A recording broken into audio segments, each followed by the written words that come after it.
Hi guys, what's up? It's me again, Jho, and welcome for another video guys.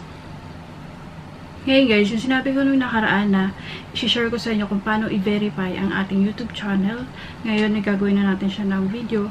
Lilinawin ko lang guys hindi to yung sa 100k subscribers na verified, yung may check o ano ba yun, kung 100 or 1 million, hindi to yun. I-verify natin yung YouTube channel natin para lang enable natin yung mga iba pang features. Gaya ng video longer than 15 minutes, custom thumbnails, live streaming, and appealing content ID claims. Gamit ang ating cellphone. Ang video na to guys ay bagay sa mga kagaya natin ng mga nag-uumpisa pa lang sa YouTube, and then i-share ko lang sa inyo kung ano yung mga ginawa ko ng una nung nag-uumpisa lang din ako para meron kayong idea. Gamitin natin ng cellphone kasi marami ngayon sa mga nag-uumpisa pa lang, cellphone pa lang din ang gamit. Yung cellphone gagamitin natin guys. And kailangan natin ng phone number natin para sa verification code, and basta madali lang to guys. Ngayon guys, umpisahan na natin. Open natin yung kung anong browser na gamit natin. So ako, ang gamit ko ay Chrome. So ito, type natin youtube.com. So ngayon guys, nandito na tayo sa ating YouTube channel. So itong ating YouTube channel, punta tayo dito. Desktop site. Check lang natin yan. And nandito na tayo sa ating channel. Naka-desktop site na tayo. And pupunta tayo dito sa ating channel icon. Yung Juan Mayor. Wala pang nilalagay na profile picture dyan. So ito, pindutin natin yung YouTube Studio. And nandito tayo sa my channel dashboard. Yan, and diretso tayo dito guys sa my settings. Pindutin lang natin itong settings icon. Yan, makikita natin dito sa settings, general, channel, upload defaults, permissions, and community. Punta tayo dito sa my channel. So, dito tayo sa my channel. Ayan, makikita natin yung basic info, advanced settings, branding, feature eligibility. So, dito tayo pupunta sa may feature eligibility. Feature eligibility. Makikita natin, see how gain access to the features you're interested in below. So, ito, enabled na yan. Ito, ayan, makikita niyo yung mga hindi pa mga na-enable.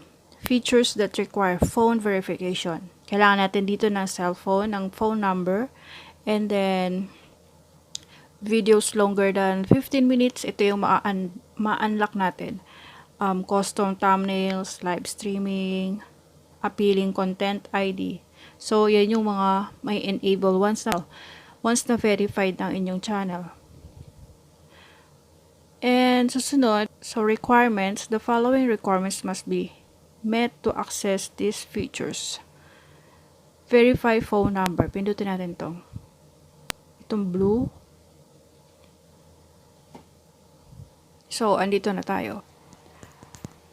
Step 1 of 2, and verifying your account by phone lets you unlock additional features on YouTube and help us make sure you're a real YouTube, not a robot. Yun yung isa pa guys kung bakit kailangan natin i-verify ang ating channel para malaman ni YouTube na isa tayong tao, hindi tayo robot.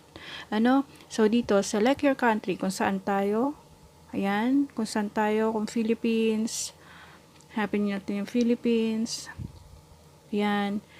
Kung saan naka-register yung inyong account, guys. And kung gusto nyo na mag-transfer ng country, depende sa inyo. So, ako, nandito pa rin ako sa Singapore. So, Singapore yung lalagay ko. And next, how should we deliver the verification code to you? So, meron tayong dalawang option. Call me with an automated voice message or text me the verification code. So, text me ang pipiliin natin. And then, next, which language should we use to send you the verification code? So, English. Depende sa inyo. So, lalagay ko na yung phone number ko.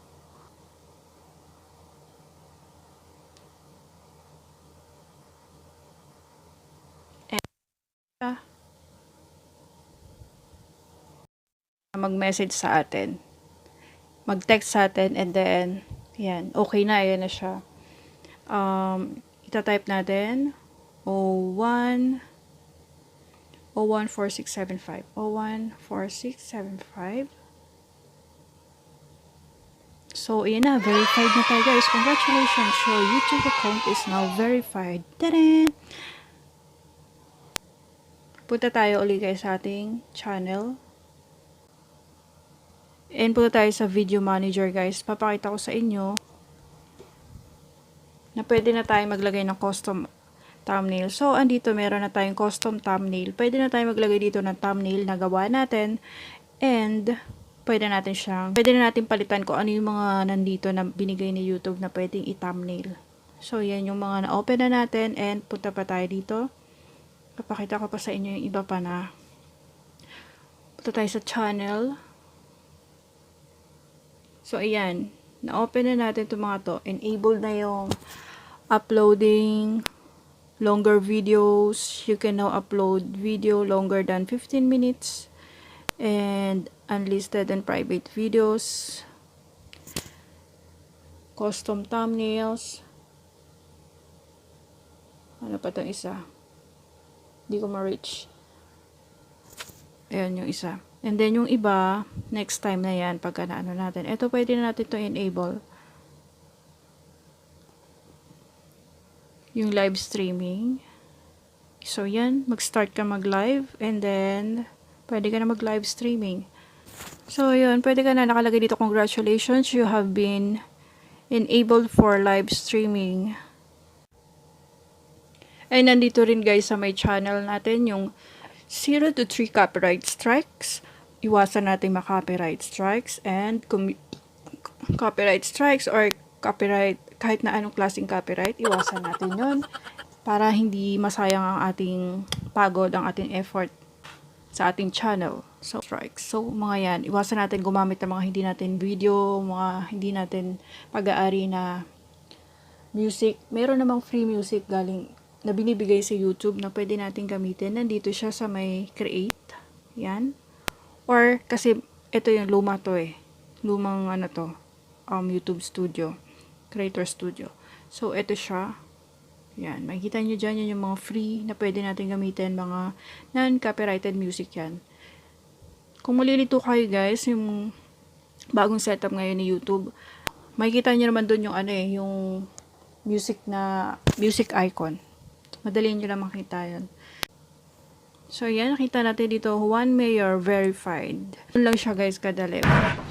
So, yun lang, guys. Ganun lang siya kadaling i-verify ang ating YouTube channel. And, pwede na tayong gumawa ng custom thumbnail. Ano nga ba ang thumbnail, guys? So, next time, yun naman ang ating gagawa ng video. Paano gumawa ng thumbnail, paano mag-upload ng video. And ngayon, sana may natutunan kayo and sana may na-share ako sa inyo. Mga pala guys, hindi pa ano yung channel ko, hindi pa ganun kaano. Sinishare ko lang sa inyo kung ano yung mga nalalaman ko, kung ano yung mga napagdaanan ko kasi alam ko na maraming mga bagong nag-YouTube ngayon and gusto ko lang i-share sa inyo. So, yun guys, thank you for watching again and sana may natutunan kayo. Please like this video guys and don't forget to subscribe and pakiclick na rin ang notification bell para sa susunod na video ko ay updated ka. I'll see you again guys on my next video. Bye!